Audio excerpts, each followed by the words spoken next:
يصلون على النبي يا أيها الذين آمنوا صلوا عليه وسلموا تسلیما۔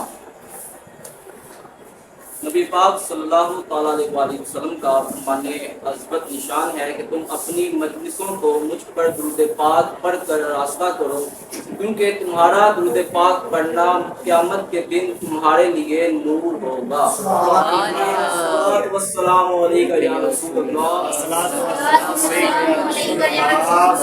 والسلام علیکہ یا حبیب اللہ، الصلاۃ والسلام علیکہ یا نبی اللہ، وعلی آلک واصحابک یا نور اللہ۔ اللہ تعالیٰ نے قرآن مجید کے اندر نبی پاک صلی اللہ تعالیٰ علیہ وآلہ وسلم کے بہت سے خصائص، آپ کی شان و کمالات، آپ کی عظمت کے بیان قرآن کریم میں اللہ تعالیٰ نے بیان فرمائے۔ اور چاہے علم غیب کا مسئلہ ہو، چاہے حاضر و ناظر کا مسئلہ ہو، چاہے نور و بشر کا مسئلہ ہو، کسی بھی قسم کا کوئی مسئلہ ہو، اللہ تعالیٰ نے اپنے حبیب صلی اللہ تعالی علیہ وسلم کی شان میں قرآن کریم میں آپ کی شان کو بیان فرمایا۔ یہاں تک کہ آپ کے اخلاق کو بھی اللہ تعالیٰ نے قرآن مجید میں بیان فرمایا۔ اما عائشہ صدیقہ رضی اللہ تعالیٰ عنہ سے ایک شخص نے آ کر پوچھا کہ اما عائشہ، نبی پاک صلی اللہ تعالیٰ علیہ وآلہ وسلم کا اخلاق کیا ہے؟ تو اما عائشہ صدیقہ رضی اللہ تعالیٰ عنہ نے آپ فرماتی ہیں کہ تم قرآن نہیں پڑھتے؟ اس شخص نے کہا کہ اما عائشہ میں قرآن پڑھتا ہوں۔ تو فرمایا کہ حضور صلی اللہ تعالیٰ علیہ وآلہ وسلم کا جو اخلاق ہے، آپ کا جو خلق ہے، وہ قرآن ہی تو ہے۔ یہ نبی پاک صلی اللہ تعالیٰ علیہ وآلہ وسلم کی شان ہے کہ جتنا بھی قرآن ہے سارا قرآن آپ کا اخلاق ہے۔ اور یہ حدیث مبارکہ سیدنا عائشہ رضی اللہ تعالیٰ عنہ سے روایت ہے۔ آپ فرماتی ہیں کہ سارا قرآن یہ نبی پاک صلی اللہ تعالیٰ علیہ وسلم کا اخلاق ہے۔ اور اسی طرح جو یہ آیت کریمہ ہے کہ ان اللہ و ملائکتہ یصلون علی النبی یا ایھا الذین آمنوا صلوا علیہ وسلموا تسلیما، یہ آیت مبارکہ کے اندر بہت سے اہل سنت کے لیے عقائد کی باتیں ہیں۔ وہ کیسے کہ اللہ تعالیٰ نے قرآن مجید کے شروع میں ہی ارشاد فرما دیا الف لام میم ذالک الکتاب لا ریب، فرمایا کہ اس کتاب میں شک ہی نہیں۔ لیکن جب اس آیت کریمہ کی بات آئی ان اللہ و ملائکتہ یصلون علی النبی یا ایھا الذین آمنوا صلوا علیہ وسلموا تسلیما، لیکن اس آیت مبارکہ کے شروع میں انا، بے شک، اس محبوب کی شان کی جب باری یہ فرمایا کہ بے شک اس آیت مبارکہ میں آپ کی شان میں شک ہی نہیں ہے، حالانکہ یہ بات کرنے کی یا گنجائش نہیں تھی۔ کیوں؟ قرآن کے شروع میں فرما دیا الف لام میم ذالک الکتاب لا ریب، اس کتاب میں شک ہے ہی نہیں۔ لیکن پھر بھی جب محبوب کی بات آئی تو فرمایا انا، بے شک۔ تو آگے جب محبوب کی شان بیان کرنے کی بات یہی تو فرمایا اللہ اور اس کے فرشتے نبی پاک صلی اللہ تعالی علیہ وسلم کی غیب کی خبریں بتانے والے نبی پر درود بھیجتے ہیں۔ حالانکہ جو وہابی دیوبندی فرقہ ہے، آپ ان کا قرآن کا ترجمہ اٹھائیں اور دیکھیں، انہوں نے پورا قرآن کا ترجمہ کیا، لیکن جہاں لفظ نبی کا ترجمہ آیا انہوں نے لفظ نبی کا ترجمہ نہیں کیا۔ انہوں نے جیسا بھی قرآن کا ترجمہ کیا، اس بات پر ہم بات بعد میں کریں گے، لیکن جب لفظ نبی کا ترجمہ آیا انہوں نے اس کا ترجمہ نہیں کیا۔ انہوں نے ترجمہ کیا کہ بے شک اللہ اور اس کے فرشتے نبی پر درود بھیجتے ہیں، حالانکہ نبی کا ترجمہ کرنا چاہیے تھا۔ پورا قرآن کا ترجمہ کیا، نبی کا ترجمہ کیوں نہیں کیا؟ وجہ ان کو پتا تھا کہ اگر ہم لفظ نبی کا ترجمہ کریں گے ہمارا جو فرقہ وہابیہ ہے یہ گر جائے گا، عوام کو ہماری جو حقیقتیں ہیں وہ کھل کے سامنے آ جائیں گی۔ لیکن جب بریلی کے امام اللہ حضرت امام اہل سنت نے ترجمہ کیا، آپ فرماتے ہیں کہ بے شک اللہ اور اس کے فرشتے غیب کی خبریں بتانے والے نبی پر درود بھیجتے ہیں، کیونکہ لفظ نبی کا مطلب ہی غیب کی خبریں بتانے والا ہوتا ہے۔ آپ میں سے کوئی کہہ سکتا ہے کہ میں نے اللہ کو دیکھا ہے، یا کوئی یہ کہہ سکتا ہے کہ اللہ ایک ہے، اس پر دلیل کیا ہے؟ ہمیں بتایا نبی پاک نے ہے نا، آپ نے فرمایا کہ جی اللہ ایک ہے۔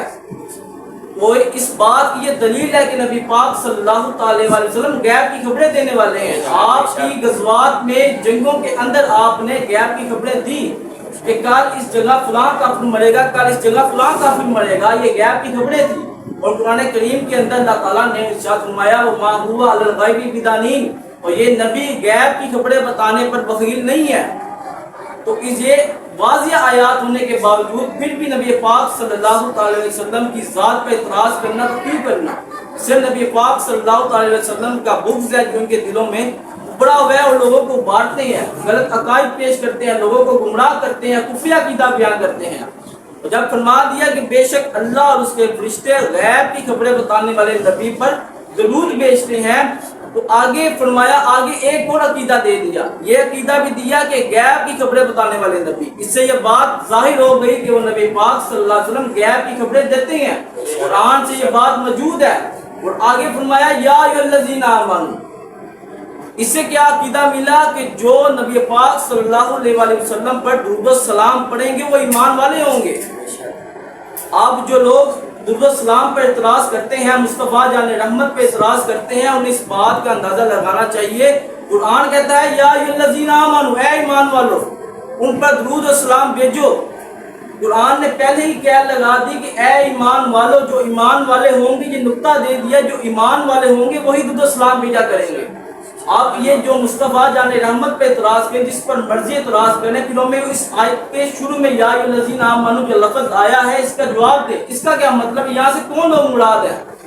اگر یہ کہتے ہیں درود و سلام پڑھنا حرام ہے، مصطفیٰ صلی اللہ علیہ وسلم کی ذات پر درود و سلام پڑھنا حرام ہے، ہمیں بتائیں پھر اس کا مطلب کیا ہے؟ پھر یا ایھا الذین آمنوا، اے ایمان والو، اس کا مطلب کہ یہ آیتیں مبارکہ پڑھی جاتی ہیں لیکن لوگوں کو اس میں اس بات کا علم نہیں کہ اس میں کتنی عقائد کی باتیں ہیں۔ میں نے شروع میں بھی بتایا کہ انا بے شک، حالانکہ یہاں بے شک انا کی قید نہ بھی لگائی جاتی تو قرآن کے بارے میں کسی کو شک تو نہیں ہے نا، تو پہلے شروع میں فرما دیا الف لام میم ذالک الکتاب لا ریب فیہ، اس کتاب میں شک ہے ہی نہیں، لیکن جب محبوب کی شان کی باری آئی پھر بھی فرمایا انا، بے شک، اس بات میں شک ہے ہی نہیں۔ تو پھر آگے علم غیب کا مسئلہ بھی حل کر دیا، اور پھر آگے جو رب تعالیٰ کو اس بات کا علم تھا نا کہ جی آنے والی قوم میں ایک ایسی قوم بھی ہوگی، جو ایسا فرقہ ہوگا جو اس بات پر اعتراض کرے گا کہ نبی پاک صلی اللہ علیہ وسلم پر درود و سلام پڑھنا یہ حرام ہے، معاذ اللہ ثم معاذ اللہ، لیکن قرآن نے پہلے ہی کیا لگا دی کہ یا ایھا الذین آمنوا، کہ جو ان پر درود و سلام پڑھیں گے وہ ایمان والے ہوا کریں گے۔ آپ یہ جتنا مرضی کہہ دیں ہم ایمان والے ہیں، ہم ایمان لائے ہوئے ہیں، لیکن یہ ایمان والے ہے نہیں ہے، کیونکہ قرآن نے پہلے کہہ دیا یا ایھا الذین آمنوا صلوا علیہ وسلموا تسلیما، یا ایمان والو ان پر درود اور سلام بھیجو۔ اسی طرح نبی پاک صلی اللہ علیہ وسلم کے حوالے سے پچھلے دنوں ایک دیوبندی طارق مسعود نامی دیوبندی نے نبی پاک صلی اللہ علیہ وسلم پر لفظ امی کا غلط معنی کیا کہ نبی پاک معاذ اللہ ثم معاذ اللہ ان پڑھ ہے، معاذ اللہ۔ حالانکہ جو لفظ امی ہے یہ آپ کے لیے اور میرے لیے قابل مذمت ہے۔ وہ کس طرح کہ اگر میں یا آپ میں سے کوئی فرد پڑھا لکھا نہیں ہوگا، اس کو تانا دیا جائے گا یہ ان پڑھ ہے، یہ جاہل ہے، یہ قابل مذمت ہے۔ لیکن نبی پاک صلی اللہ علیہ وسلم کے لیے جو امی لفظ ہے یہ قابل تعریف ہے، قابل مدح ہے، یہ حضور کا معجزہ ہے۔ کیوں کہ نبی پاک صلی اللہ علیہ وسلم دنیا میں کسی بھی استاد سے نہیں پڑھے، رب تعالیٰ نے آپ کے علم کو علم نشرح لک صدرک، آپ کے سینے کو روشن فرما دیا، اولین اور آخرین کے علوم سے آپ کے سینے کو بھر دیا، خزانہ بنا دیا۔ لیکن بات یہاں ان کا اعتراض، ان کا تین باتوں میں ان کا اعتراض تھا، ایک لفظ امی پر، نبی پاک کی ذات پر، دوسرا قرآن کہتا ہے جی قرآن غلط لکھا گیا ہے، اور تیسرا اس نے صحابہ کی شان میں گستاخی کی کہ صحابہ کرام رضی اللہ تعالیٰ عنہ انہوں نے قرآن غلط لکھا۔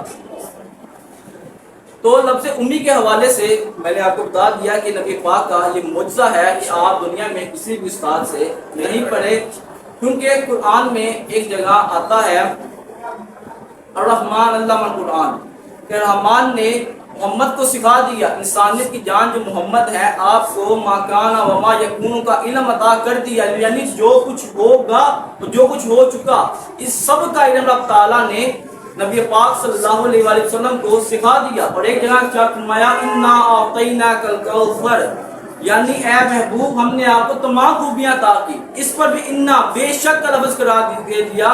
جب صلی اللہ علیہ وسلم کی شان کی بات آتی ہے وہاں انا کا لفظ لازمی ہے. شک اس بات میں شک ہی نہیں ہے اے محبوب ہم نے آپ کو تمام خوبیاں عطا کی.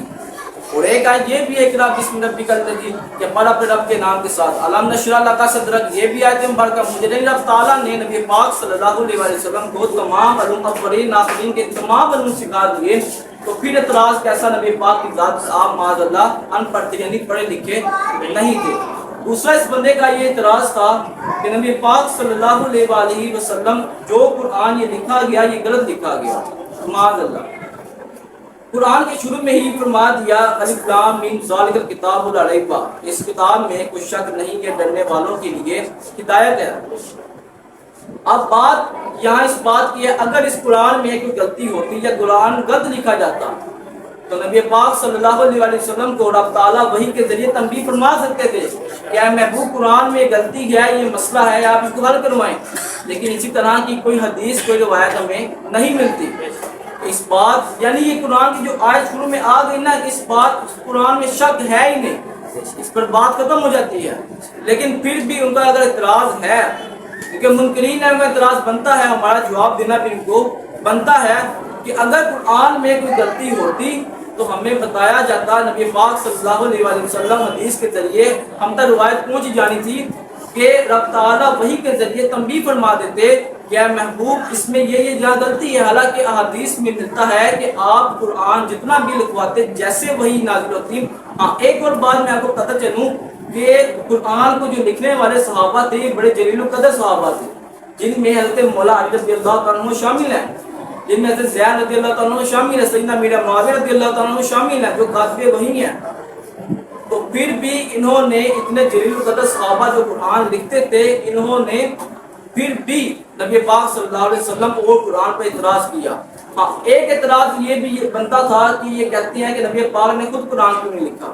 اگر نبی پاک صلی اللہ علیہ وسلم خود قرآن لکھتے تو کفار نے اس بات کا دعویٰ کرنا تھا یہ جو نبی ہیں یہ خود قرآن لکھ کے ہمارے پاس لے کے آ رہے ہیں. اس بات کا اعتراض انہیں لگانا تھا کہ نبی پاک خود قرآن لکھتے ہیں اور ہمارے پاس لے آتے ہیں. لیکن آپ پر وحی آتی, آپ صحابہ سے فرماتے کہ یہ قرآن لکھ کے, یہاں تک کہ حدیث میں ملتا ہے آپ املا کے حوالے سے بھی کہ سین کو اس طرح لکھے, با کو اس طرح لکھے, سیاہی اس طرح یوز کریں, قلم کو اس طرح یوز کریں. یہ حدیث میں ہمیں یہ باتیں ملتی ہیں. اور پھر بھی یہ اعتراض کرنا کہ نبی پاک ان پڑھ تھے اور قرآن پر اعتراض کرنا کہ قرآن صحیح نہیں لکھا گیا معاذ اللہ ثم معاذ اللہ. اور اس کے بعد جو تیسرا اعتراض کا وہ یہ تھا کہ صحابہ کرام رضی اللہ تعالیٰ اجمعین کہ انہوں نے قرآن غلط لکھا. یہاں ایک بات یہ بھی ہمیں ثابت اور معلوم ہوئی کہ ان کے دلوں میں بھی صحابہ کا بغض ابھی ہے. ہم کہا کرتے کہ رافضی جو ہیں یہ صحابہ کرام کے گستاخ ہیں, لیکن انہوں نے یہ بات ظاہر اور واضح کر دی کہ ہم بھی صحابہ کرام کے گستاخ ہیں. اگر یہ صحابہ کے گستاخ نہ ہوتے صحابہ پر یہ تہمت یہ بہتان نہ باندھتے. انہوں نے کہا کہ صحابہ نے قرآن غلط لکھا وہ صحابہ کہ جن کے بارے میں رب تعالیٰ نے قرآن میں فرمایا کل وعد اللہ الحسنی کہ اللہ نے ان سب سے جنت کا وعدہ فرما لیا. وہ صحابہ جن کے بارے میں اعتراض کر رہے ہیں کہ صحابہ نے قرآن غلط لکھا, قرآن کہتا ہے کل وعد اللہ الحسنی کہ اللہ نے ان سب سے جنت کا وعدہ فرما لیا. اور ایک جگہ رب تعالیٰ نے ارشاد فرمایا کہ رضی اللہ عنہم کہ اللہ تعالیٰ ان سب سے راضی ہوا. تو پھر اعتراض ان پر کرنا کہ صحابہ نے قرآن غلط لکھا. اور قرآن مجید میں صحابہ کرام کی شان کو بیان کیا گیا کہ رضی اللہ عنہ اللہ ان سب سے راضی ہوا. قل وعد اللہ الحسنی کہ اللہ نے ان سب سے جنت کا وعدہ فرما لیا. پھر اعتراض کرنا کہ حضرت صحابہ نے قرآن غلط لکھا. یعنی یہ ان منکرین کا یہ بغض تھا جو انہوں نے نبی پاک صلی اللہ علیہ وسلم کے حوالے سے بھی نکالتے ہیں اور نکالتے رہتے ہیں. انہیں نکالنا ہی ہے, انہوں نے بات آنا نہیں ہے. اس کے بعد انہوں نے قرآن پر بھی تہمت لگائی صحابہ کرام کی شان میں بھی. حیدری تاجدار ختم نبوت زندہ باد زندہ باد, صحابی نبی جنتی جنتی, صحابی نبی جنتی جنتی, صحابی نبی جنتی جنتی. رہے گا یوں ہی ان کا چرچا رہے گا, رہے گا یوں ہی ان کا چرچا رہے گا, رہے گا یوں ہی ان کا چرچا رہے گا. ارے کا تو ہو جائے جل جانے والا. اور جس طرح آپ کو معلوم ہے کہ بڑی گرمی شریف کے مہینے کی بھی آمد ہو چکی ہے، اس مہینے کے حوالے سے بھی بڑی گرمی شریف پر بھی اعتراضات اٹھتے نظر آتے ہیں کہ جی بڑی گرمی شریف کرنا یہ کہاں سے ثابت ہے۔ بڑی گرمی شریف کا اصل میں ہمارے لوگوں کو اور ان کو مطلب ہی نہیں پتا کہ بڑی گرمی شریف کرتے کیوں ہیں۔ بڑی گرمی شریف کرنے کا مطلب یہ ہے کہ اصال ثواب کرنا، بزرگان دین کو، سیدنا غوث اعظم رضی اللہ تعالیٰ عنہ کو اصال ثواب کرنا، جو چیز بھی پکائی جاتی ہے اس کا اصال ثواب حضور غوث پاک رضی اللہ تعالیٰ عنہ کو اصال ثواب کیا جاتا ہے۔ اور اسی طرح کہ نبی پاک صلی اللہ تعالیٰ علیہ وآلہ وسلم کی جو کمالات ہیں، آپ کی جو خوبیاں ہیں، قرآن نے ارشاد فرمائی، اور قرآن میں کسی جگہ آپ کی شان میں سورہ یوسف اتری، کسی جگہ آپ کی شان میں سورہ والضحیٰ اتری، سورہ واللیل اتری۔ اور ایک بات کہ حضرت خضر علیہ السلام کے حوالے سے ایک یہ مسئلہ ہے کہ بعض لوگ کہتے ہیں کہ یہ نبی ہیں اور بعض لوگ کہتے ہیں کہ یہ ایک ولی ہیں۔ اس حوالے سے جو ہمارے جمہور علماء اہل سنت کا اس بات پر یہ اتفاق ہے کہ وہ اللہ کے نبی ہیں، حضرت خضر علیہ السلام اللہ کے نبی ہیں۔ اور حضرت یوسف علیہ السلام کے حوالے سے یہ بات ہے کہ جب ان کے بھائیوں نے آپ کو کنویں میں گرانا چاہا اور آپ اللہ کی رحمت سے بچ گئے، تو اس کے بعد ان کو معلوم ہوا یہ اللہ کے نبی ہیں، انہوں نے اللہ تعالیٰ کی بارگاہ میں توبہ استغفار کی۔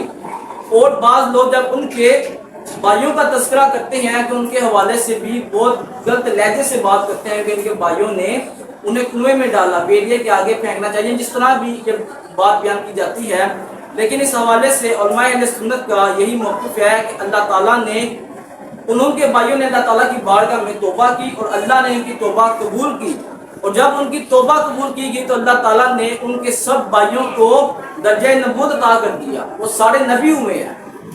یوسف علیہ السلام جتنے بھائی بھی تھے جنہوں نے حضرت یوسف علیہ السلام کو کنویں میں گرایا، انہوں نے اللہ تعالیٰ کی بارگاہ میں توبہ کی اور وہ سب اللہ کی رحمت سے نبی ہوئے، اس لیے اب ان کے بارے میں زبان درازی کرنے کی اجازت نہیں ہے، کیونکہ انہوں نے اللہ تعالیٰ کی بارگاہ میں توبہ کر لی۔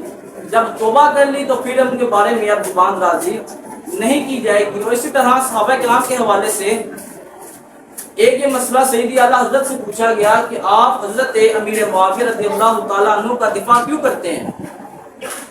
تو آپ نے فرمایا کہ حضرت امیر معاویہ رضی اللہ تعالیٰ عنہ سے ہمارا کوئی خاندانی رشتہ نہیں ہے، ہم ان کا دفاع اس لیے کرتے ہیں کہ یہ جو کتے ہیں یہ کل کو اوپر کی طرف بھی جائیں گے، یہ سیدنا صدیق اکبر رضی اللہ تعالیٰ عنہ کی شان میں بکواس کریں گے، یہ سیدنا عمر فاروق رضی اللہ تعالیٰ عنہ کی شان میں بکواس کریں گے، یہ سیدنا عثمان غنی کی شان میں بکواس کریں گے۔ اور آج ایسا ہو رہا ہے، یہ سیدنا صدیق اکبر رضی اللہ تعالیٰ عنہ کی افضلیت کا انکار کرتے ہیں، یہ حضرت عمر فاروق و شیخین کی افضلیت کا انکار کرتے ہیں، حضرت عثمان غنی کی شان میں یہ بکواس کرتے ہیں، اور یہاں تک کہ ام عائشہ صدیقہ رضی اللہ تعالیٰ عنہ یہ بکواس کرتی ہیں، ہم کو معاذ اللہ یہ کافر تک کا درجہ دیتے ہیں۔ شیعہ حضرات جتنے بھی سارے یہ کام کرتے ہیں، کہ حالانکہ اہل سنت کا اس بات پر جمہور علماء کا، یہاں تک کہ داتا صاحب پیر مہر علی شاہ صاحب اور اسی طرح حضور غوث پاک کا یہ نظریہ، یہ عقیدہ اہل سنت ہے کہ جو سب سے افضلیت کائنات میں انبیاء کے بعد ہے وہ سیدنا صدیق اکبر رضی اللہ تعالیٰ عنہ کی شان ہے۔ اور یہاں ایک بات یہ بھی بیان کی جاتی ہے کہ جی ہم مولا سیدنا صدیق اکبر رضی اللہ تعالیٰ عنہ کو خلافت میں پہلا نمبر مانتے ہیں، لیکن ولایت میں مولا علی کا مانتے ہیں، لیکن یہ بات اس طرح نہیں ہے۔ یہ کنز الاعمال کے اندر بھی یہ احادیث موجود ہیں کہ مولا علی کرم اللہ وجہ کریم سے پوچھا گیا کہ آپ کا کیا پہلا نمبر ہے؟ تو فرمایا کہ جب نبی پاک صلی اللہ تعالی علیہ وسلم بیماری کی حالت میں تھے تو میں حالانکہ ان کے پاس موجود تھا، ایک اور صحابی بھی ان کے پاس موجود تھے، سیدنا صدیق اکبر ان کے پاس موجود نہیں تھے، تو نبی پاک صلی اللہ علیہ وسلم نے فرمایا کہ صدیق اکبر سے جا کے کہو کہ مصلی امامت پہ کھڑے ہو کے نماز پڑھائیں۔